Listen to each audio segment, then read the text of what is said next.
What's up, guys? Continental 8505 here.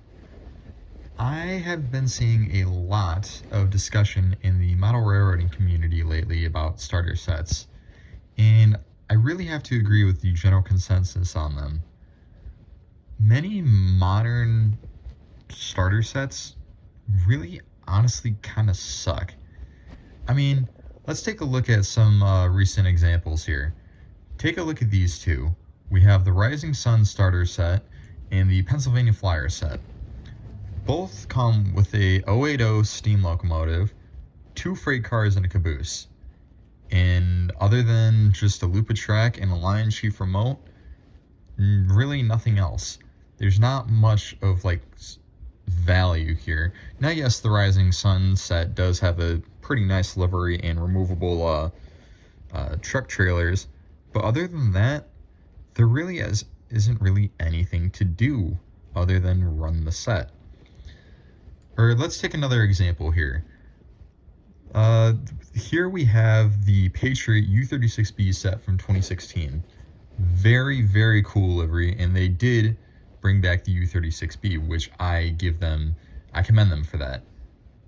But again, other than having the unique livery, there really isn't much going on with this set. You have your U36B, 2 freight cars and a caboose, a loop of track, and your line chief transformer. There's no unique loads, no operating cars, no nothing. It's not that great of a set. And then here's my big culprits for how modern sets kind of suck. The themed sets. Who buys these? I have never seen anybody have or talk about the Budweiser set. I mean, now, yes, I'm not the intended audience for these sets. I am not old enough to drink, but still, I never see anybody buy these sets or run these sets or even talk about these sets. Now, admittedly, some theme sets are kind of cool. Take the Hot Wheels set from 2018. This set had a lot of unique stuff. Had orange track, a unique paint scheme, a removable trucklet trailer, and it even came with 2 Hot Wheels cars. That's cool. That's like I would say probably one of the more recent kind of unique sets. But let's take a look back into the early 2000s. With one of the coolest sets made in that time. This is the Chesapeake and Ohio Empire Builder Ready to Run set. This is a very expensive set, coming in at almost $3,000 in that time's money. But look at what all comes in it. You get a legacy steam locomotive, full-scale passenger cars, all 072 curves, a legacy system, a ZW, 2 power supplies, 2 remote control switches, and yeah, this is a huge starter set. Yes, again, it is expensive, but it is worth the money. You get all of this in a starter set. This is cool. Why don't they make sets like this anymore? Now, with the sets that I've said about, how they're really cool, those sets are unique. Let's take a look back at the 1950 catalog and their starter sets. First off, we have the 2 Union Pacific sets. Now, yes, these are kind of basic sets. You get an engine, a unpowered unit, and a few cars. But the thing is, these engines were brand new in 1950. A lot of sets now don't use brand new engines. All the brand new stuff comes in separate sale. So, and I mean not just like, a new road livery on a engine they've been using for years. No, these were brand new engines for 1950. Let's take a look at some of the steam sets. we have these two sets here. The one on the top has 2 operating cars. And take a look at the one on the bottom, headed by 2046. You get all operating cars for this set. You get an operating cattle car, a log dump car, a refrigerator car, and a coal dump car, and you get a work caboose. You don't see a lot of sets with work cabooses nowadays. And let's take at what I would say are the pinnacle of starter sets for this era. You have your 2 Santa Fe and New York Central F3 sets. Now, yes, with both sets that you can get, these could come with either the Santa Fe or the New York Central F3s, which is cool. You get a little variation between each set. But the first set, let's take a look at the top here. This is the version headed by the Santa Fe F3. You get an operating boxcar, 3 other freight cars, and a caboose. And the gondola has removable barrels. That's, for what it is, it's not bad. But then, on the bottom, headed by the New York Central, you get almost, again, all operating freight cars. You get an operating dump car, the operating box car, the operating log dump car, and even a searchlight car along with your caboose. No sets to this day, no set comes with all operating cars. Really, the only, it may have at most 1 operating car and a lighted caboose. That's about it for modern sets. And then I got a couple more sets I want to look at. These are the sets with the 773 Hudson. Now, yes, these are, relatively normal sets. I mean, yes, the freight set does come with 2 operating cars, a operating cattle car and a dump car. But the thing about these sets was that they came with a full-scale engine. No starter set that Lionel makes these days come with a full-scale engine. And also, for 1950, this is a brand new model for 1950. Most Lionel sets now, if all of them, don't have a brand new model in their starter sets. Now, yes, I know I've been kind of, talking, not great things about these starter sets, but I do have solutions. And what I want to do is I want to take a look at 5 sets that I came up with. These are kind of concept sets that would kind of, bring back kind of, play value for a starter set. And along with the train, I thought of stuff that would come with those sets. So let's take a look at my 5 ideas to make modern train sets just better. And here is my first idea. This is what I call the Iron Spike set. Now, again, I need y'all to visualize with me here that this would all have Lion Sheaf Plus 2.0 and whatnot, and everything would be, using modern manufacturing techniques for model trains. And also some of these things will have to be, have different liveries. So I just have everything here as kind of like, a rough visual of what the set would be. So this set, the Iron Spike set, would be headed by a Duluth Masabe and Iron Range engine. I don't think I've ever seen a Lionel set for the Duluth Masabe and Iron Range. So you have that engine there.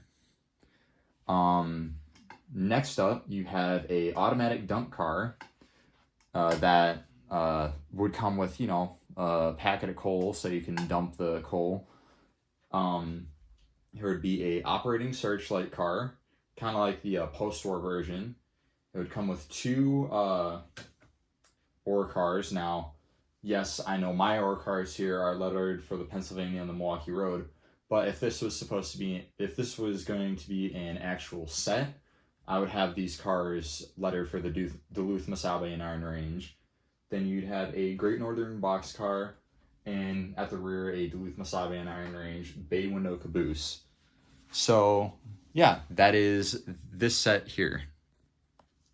Along with the Iron Spike train, you would get a Lion Chief remote, a oval of track with a passing siding, and a building that I would see kind of similar to the Sandy Andy gravel loader from the MPC era. It would be like the gravel loader, where it is completely unpowered. There's no electricity, but instead of just being able to load freight cars, it would also be able to unload freight cars. The way I would see this working is kind of having a tray at the bottom where the dump car would dump the gravel or coal, whatever you want those little pellets to be, and it would be able to lift it up and load the ore cars, kind of like the Sandy Andy gravel loader.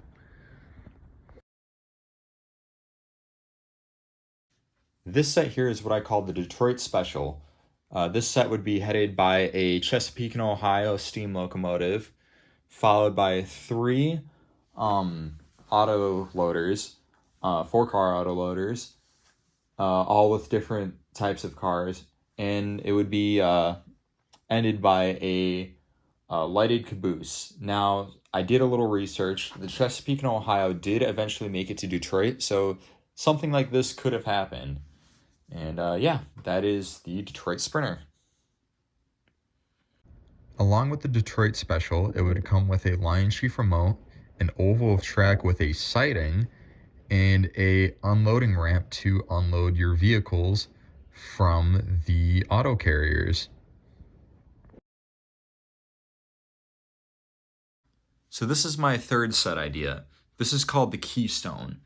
And the unique thing about this set is that, kind of like Bachmann's Commander starter set, this set would come with 2 engines. And to operate both engines, this set would come with a Lion Chief universal remote to enable operation of both locomotives. Now, along with the inspiration from Bachmann's Commander set, this also takes inspiration from real life as well. In New York City, going into stations in New York City, steam locomotives are banned.